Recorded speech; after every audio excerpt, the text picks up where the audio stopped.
নমস্কার, জয় মা মুন্ডমালিনী।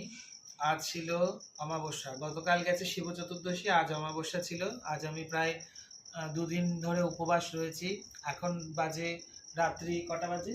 রাত্রি 8:30 প্রায় বেজে গেছে। তা এখনো এই মাত্রই সকল ভক্তরা গেলেন। আজ এত ভক্ত এসেছিল, প্রচুর ভক্ত এসেছিল আজকে। আজ কলকাতা, বিরাটি, বনগাঁ, চাঁদপাড়া এবং আরও অনেক দূর দূর থেকে, মুর্শিদাবাদ, হাওড়া, হুগলি, বিভিন্ন জায়গার থেকে অনেক ভক্তরা এসেছিল। তা সব কেউ এসেছিল উপকার নিতে, কেউ এসেছিল প্রতিকার পেয়ে মায়ের কাছে পুজো দেওয়ার জন্য, এবং কেউ কেউ প্রতিকার নিতে এসেছিলেন। এবং এক ভক্ত বাবা মাকে এই বেনারসিটা দিয়েছিল দুদিন আগে, বোম্বে থেকে এসেছিল, ওর মেয়ে হয়েছে, আজকে মুখে প্রসাদ খাওয়াতে এসেছিল। তাই এইমাত্র সব কার্য সম্পূর্ণ হলো।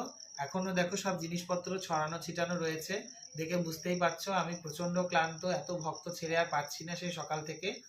মাকেও দেখাও, মাকেও পুষ্প টুষ্প সব পরিষ্কার করা হয়ে গেছে, মাকে বিশ্রাম দেওয়া হবে এবার।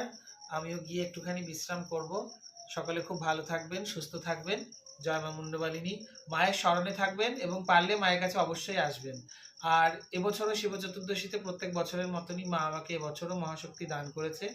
সেই শক্তির বিষয়ে পরে আমি আলোচনা করব। জয় মা।